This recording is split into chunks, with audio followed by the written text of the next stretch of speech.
I mentioned Bad News Barrett as being a potential winner out of the people in this match, and his match was actually up next tonight. He faced Dolph Ziggler, actually defended the Intercontinental Championship against Dolph Ziggler.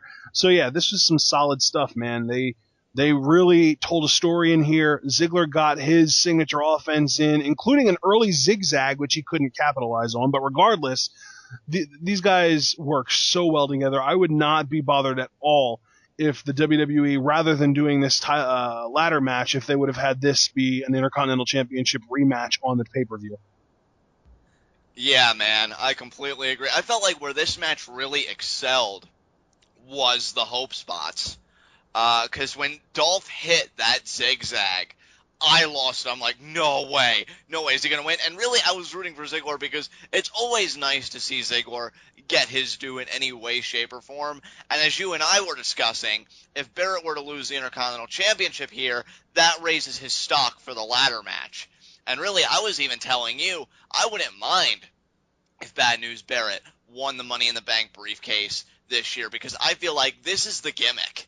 He has really clicked. He's been on the roll of a lifetime, and I want to see him get to the top. I've seen him in interviews. I've seen his in-ring work. I feel like he is one of those guys that I'd feel good about seeing reach the top of the mountain and then go back to England with those championships in hand. So, I was really thinking, is this going to be it? Is Dolph going to set that in motion? And he didn't, because Barrett, having that ring awareness, was able to roll out of the ring. And the back and forth after that was great. You did telegraph one part with the Famouser, but still, Dolph makes everything look so good that even if it's predictable, you don't care because there's just that energy behind it. And then the finish was just fantastic. Right. Yeah, I mean, we talked on SmackDown about how legendary the Bad News Bullhammer that he delivered to Ziggler after their match was. I don't think this one was as good, but it was definitely in the same league. I'm loving these spontaneous finishers, though. I just, out of nowhere, bullhammer, and, just so good, so good. Yeah, Barrett retains. You know what? It's these kinds of matches that I think raise the stock of the mid-card championships. These are the kinds of matches that we need to really build up the prestige, and champions like Bad News Barrett certainly go a long way as well. Yep, absolutely. So, with this win, does this kind of knock Ziggler back to the back of the line? Dude, that's tough to say, because really, I thought Ziggler, even though he's so talented, and I don't mean that in a negative way, was one of the weaker players in this ladder match because he's already won it before. I can't even really kind of tell where he is right now. He seems to be kind of in limbo, more on the negative side of it.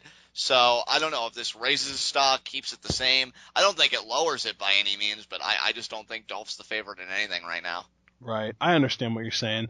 All right. So after the Bad News Bullhammer and the win by Bad News Barrett, my apologies, we see Vickie Guerrero. Wow, I almost called her Vickie McMahon. That would have been really weird. Vickie Guerrero backstage, walking kind of through catering, and she's got a couple of guys back there that just kind of stare at her as she walks past. And Renee comes up, and she asks her what her plan is, and she kind of snaps on Renee, and then apologizes for snapping on Renee.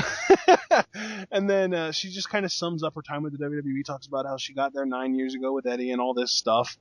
And next thing you know, Randy Orton shows up, and he kind of taunts Vickie a little bit. And my favorite part about this was his closing line. I'd say it was nice knowing you, but you and I both know that'd be a lie. I loved heel Orton so much. He is so wonderful. He's one of the established guys. We were talking about Cena winning earlier, and this may make me a hypocrite, and I would fully accept that criticism, but I would not mind if Orton walked out with the championship here. Would I prefer another talent? Absolutely. But considering everything Orton's been put through, I'd actually be happy for him if he walked out with the championships come Money in the Bank. Same here, dude. And we've discussed this before. Even though it wouldn't be the most exciting thing, it would probably be the thing that makes the most sense, because he was the champion before Bryan won it, and he never lost the championship. He never tapped, he never got pinned, he never actually lost the match. He just didn't win the match that he happened to be in where he was defending the title. So to me, that is the most sensical route for them to go. And even though it's not the most exciting, I would be perfectly happy to accept it as the result. Absolutely. Beautifully said. Let's move on. Up next, we had our Vickie Guerrero, Stephanie McMahon match. Vickie comes out to Eddie's music, which made me feel all kinds of different emotions at the same time that I'm not even going to get into. She gets in the ring, and Stephanie McMahon comes out wearing the same slut dress that she came out to open the show in, and announces that we're going to have a different kind of match tonight. It's not going to be in that ring. It's going to be over here. And she points to a pool of brown liquid and basically says whoever gets dumped into that first loses. I think she was kind of implying that it was sewage, but we all know it was just caramel pudding. Nobody cares. So at this point, Vickie is worried, but it's kind of whatever. But then Steph kind of sicks 3 heel divas on Vickie: Layla, Rosa Mendez, and Alicia Fox. Frankly, if I was Vickie, I would be most worried about Alicia Fox because of the tear she's been on lately. Even though she doesn't win every match, she's still been, I mean, somebody that unstable, you've got to be concerned about your well-being when you're in the same vicinity as them. So regardless, they go down to the ring and they surround Vickie, and Vickie sneaks out of the ring on the same side as the ramp. So she starts walking up the ramp slowly. Stephanie kind of gives the girls the signal to get out of the ring, and they kind of corner Vickie. They grab her, and they start carrying her towards the pool. Eventually, they do this thing where Vickie kind of powers out and throws 2 girls away from her. And then the third girl, I'm pretty sure it was Rosa that went in first. Vickie dumped her in. And then Layla comes charging in, and Vickie just kind of sidesteps her and throws her into the pool.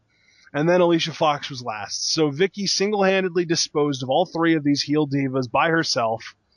That was repetitive, but regardless. And next thing you know, Vickie is kind of celebrating. She does the yes chants.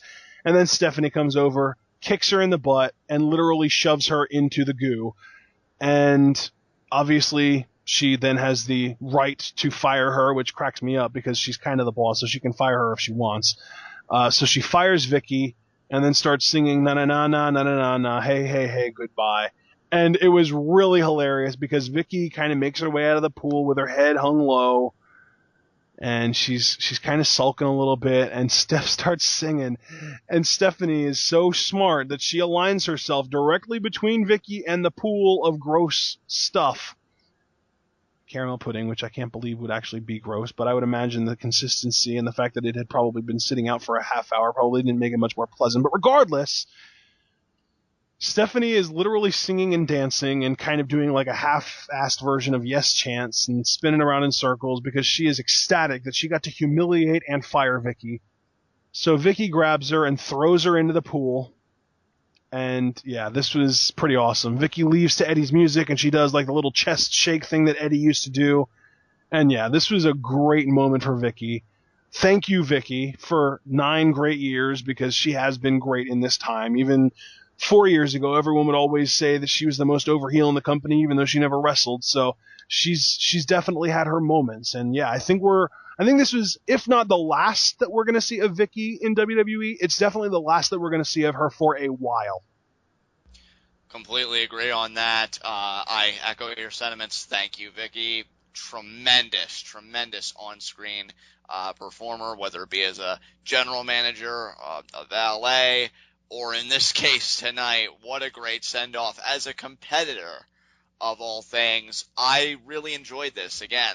And see, it's funny because I think what this Raw taught me with these particular segments, especially this one with the aging caramel pudding, you had me laughing so hard with that, is that it's all in the presentation.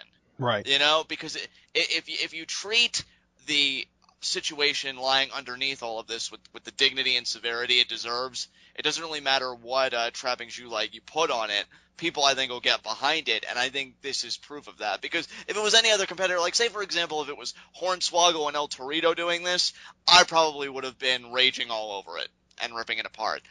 I genuinely enjoyed this. And again, this just goes back to the commendation that I gave them earlier with the whole segment between Vickie and Stephanie, where she had Vickie beg and Vickie stands up for herself, finds her spine.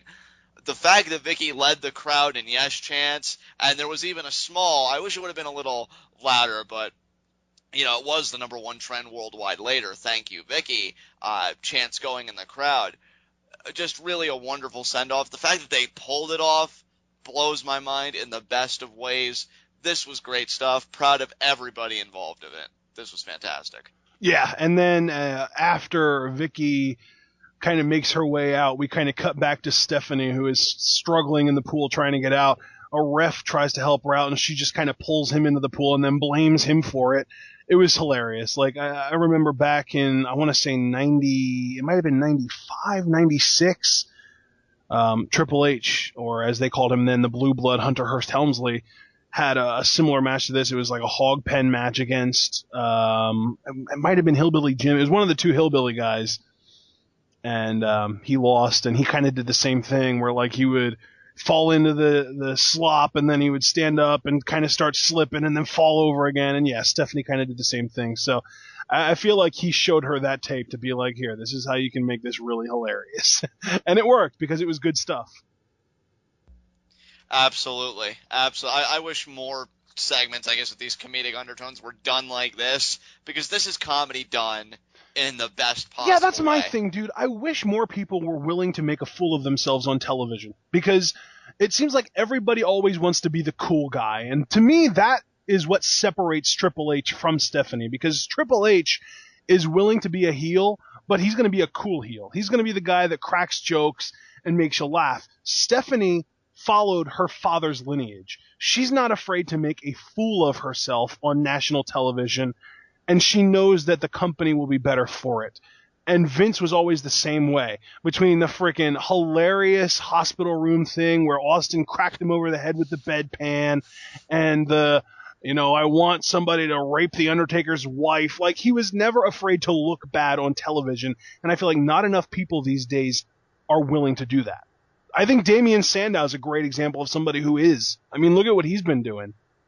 Absolutely. And I do have to believe that sometime, somewhere, there's going to be a payoff that comes That's for slow that. burn, John. That's slow burn. I am such a pusher of that slow burn. I'm telling you, it's going to come back to bite me one of these days, because people are going to be like, so John, how's that slow burn coming in? Yeah, right. the flame kind of went out. The burn was too slow. But I want to build on your point real quick about me, because you are just so right. I loved Vince as a heel and really rallied against him all that, because he got so into it. I remember one of my favorite moments, just to take everybody on a quick trip down memory lane, was when The Undertaker overcame, I think, Brock Lesnar in A-Train in a handicap match. And so he was able to pick whatever match he wanted at Survivor Series, but he did this match 3 times, each with a new stipulation added to it, because Paul Heyman was GM, and of course Vince McMahon won an Undertaker nowhere near the WWE Championship, and Vince is reveling in the fact that though Taker won, he was so beat up, he was so tired, and he's like, yeah, was it worth it, huh? All that pain and torment you went through, was it worth it? He's pretty much like rallying down. He's like, well, what match are you gonna do, huh? What sick, twisted match are you coming up with? The match is buried alive at Survivor Series. Oh, well, Brock Lesnar's going to put you 6 feet under. And then Taker's like, no, Vince, you don't get it. Brock Lesnar's not my opponent at Survivor Series. You are. And the look on Vince's face, like, yeah. Oh my God, my stock just dropped 25 points, was absolutely fantastic. That's Vince McMahon. I didn't never forget that one reveal. It was me, Austin. It was me, Austin. It was me all along, Austin. The last great example I want to give before I bring it all back to Stephanie, WrestleMania 23. I didn't care about Bobby Lashley versus Umaga. To be honest, I didn't even really care about anything going on in that match. But in the post-match, Vince made getting his head shaved a worthwhile payoff. Yep. You know what? I didn't enjoy anything else. I enjoyed that because he was like, no, don't do this to me. I'm Vince McMahon. And then the next night he comes out wearing a hat, and then Austin comes out and he tries to take the hat off, and Vince tries to hide under Lillian Garcia's skirt. Yeah, it was hilarious. I mean, so many great moments. I mean, you and I could do an entire podcast or 12 if we were to go on great Vince McMahon moments. But the point is, Stephanie really does have those same great qualities, which is why I hope that when Triple H does get full control, that he works in close tandem with Stephanie, because I think Stephanie brings an element to the table that, nothing against Triple H, but he certainly lacks. And I don't know if he'd be so good about bringing that to other performers. That's what made this segment so worthwhile. That's what made me not crab all over this, because, Stephanie isn't afraid to take that hit, because she realizes all heels inevitably do. That's, the point. You make the heat a payoff for a particular babyface or just the fans in general. And Stephanie did that here. I love this segment. Right. And that, to me, is exactly why In my opinion, at least, Vince McMahon is the greatest heel in WWE history. Without a doubt.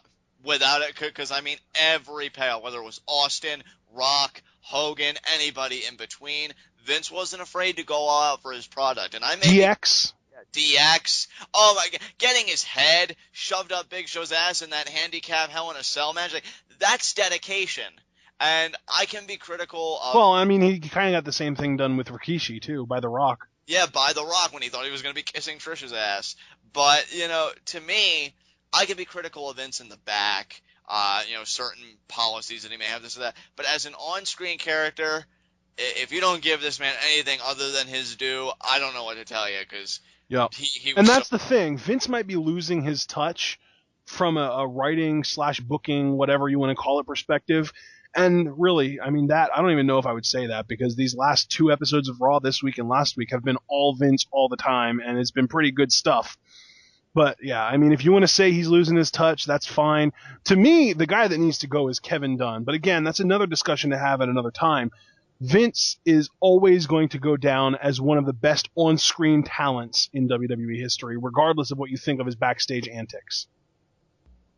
Wonderfully said. I have nothing more to add to that. Do you? No, sir.